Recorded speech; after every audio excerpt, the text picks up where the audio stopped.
Hi there, I'm Dan. This might seem like a strange thing to post on itch.io, and it probably goes against a few NDAs I signed years ago. But some of the levels and features I worked on during my internship were honestly the best work I ever did. It was around 2001, and I was still hopeful. I believe this could be my way into the industry. Recently, I decided to dig through some old backups and compile what I could into a playable form, just to share it with the community. I'll try not to say where I interned or which game this was part of, but I'm pretty sure you'll figure it out right away. Thanks for downloading, by the way.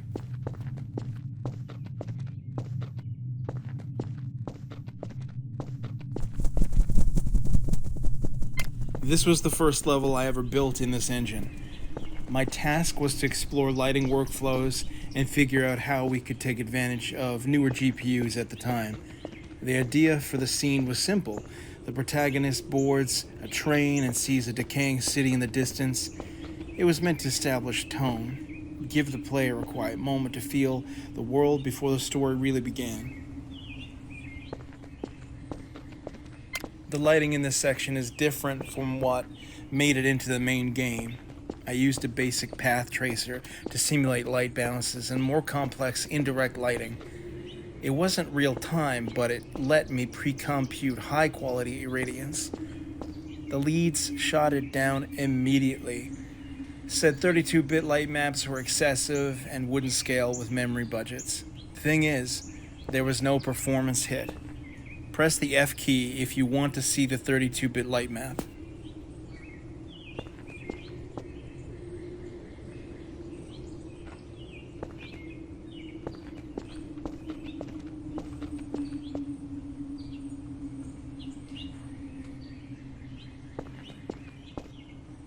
I tried prototyping a foliage shader with real translucency. Back then, most of our foliage used static light maps and slightly emissive textures to fake lighting.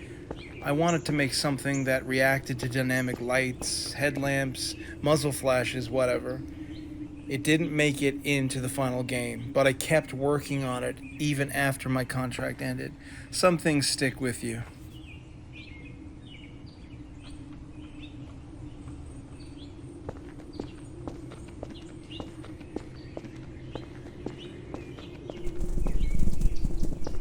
This is where I started to give up. I knew this level wouldn't make it in, not because it was broken, just because it didn't fit the plan. I stopped polishing and just let it sit.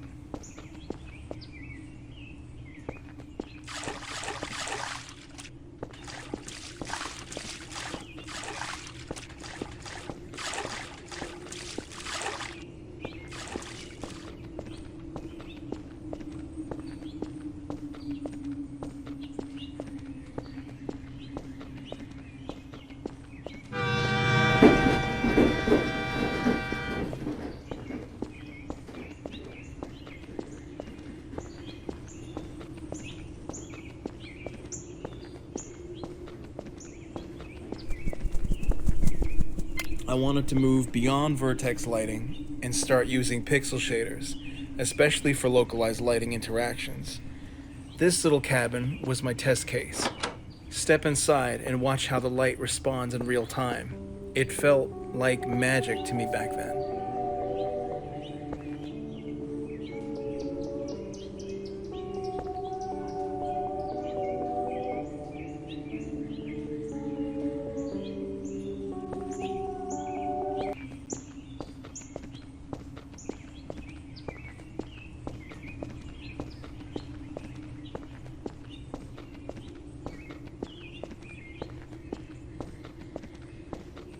I can't show the original character due to NDA stuff, and also the fallout I had with the studio. But this was meant to demonstrate a dynamic, goal-driven AI system instead of being completely scripted. The NPC would evaluate conditions and choose how to act. It had goals, simple ones, but enough to feel reactive. For example, in dark environments, it would prefer to follow the player from behind, not to attack, just to unnerve you. It would also retry goals if they failed. That part I was proud of. The lead said it was pointless, said playtesters didn't find it fun. That was the last feature I worked on.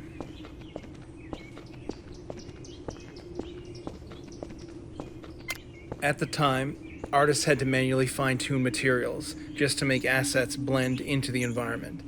Everything was baked, nothing was consistent. My goal was to create a more unified material system, something flexible enough to work with baked lighting, but still grounded in physical behavior. Back then, physically based rendering was still just a concept paper floating around online. This was my first attempt at bringing it into the engine.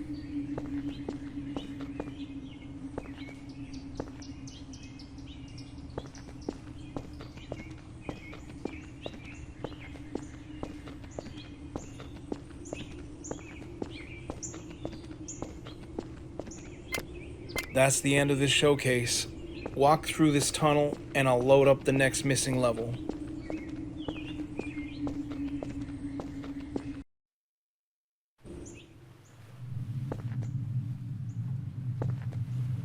So, this was one of the few levels I actually managed to finish. It was meant to take place after a massive battle on the beach.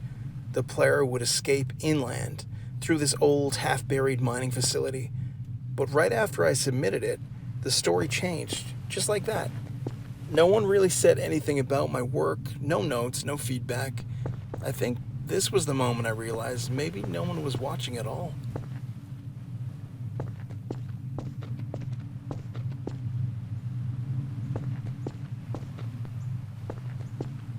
This part right here, this was my holy moment.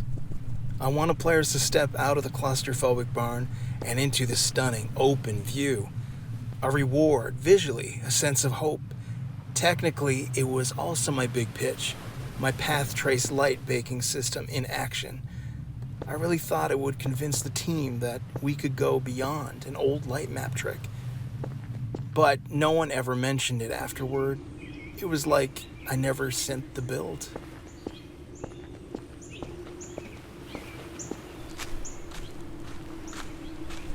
This was my take on GPU-driven Vertex displacement. A really lightweight method to animate grass and foliage without using bones or expensive simulations. It almost made it into the game. But one of the level designers said it was too distracting for the player. And that stuck with me. Not because I disagreed, but because I think that was the last time anyone seriously considered one of my features.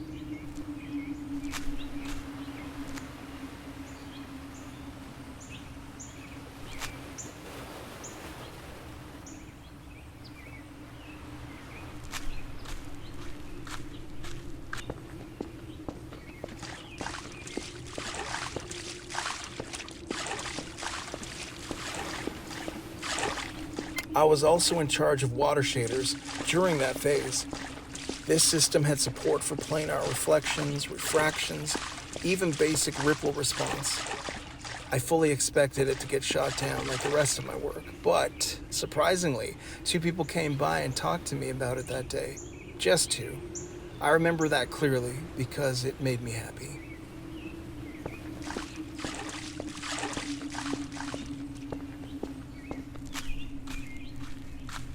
This prototype came before the water demo.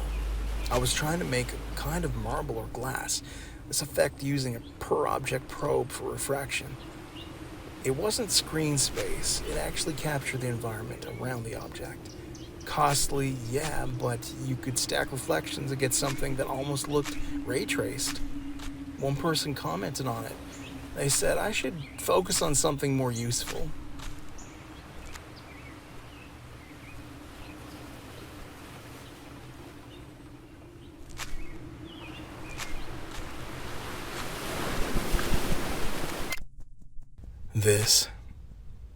This is where I got fired.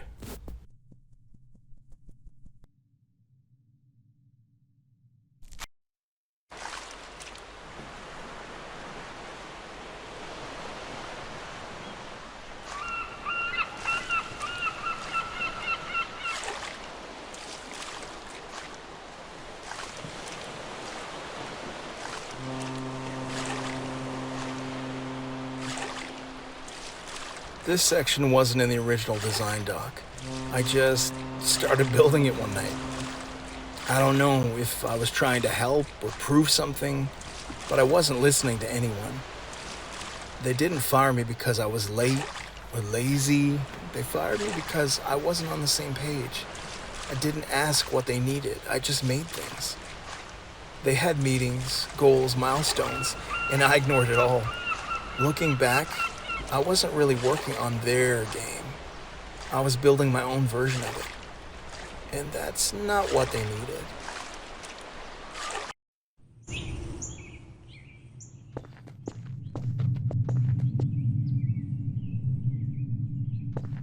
I made this at home, still pretending to be a developer.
Hi there. I'm a friend of Dan's. He'd been talking about making this game for years, but he never got around to finishing it. I figured it was time people saw his work. A lot of the original files are missing, and some of it's probably not how he would have wanted it, but this is the best I could do with what was left. Hopefully, Dan's okay with that, and maybe it'll give him some peace.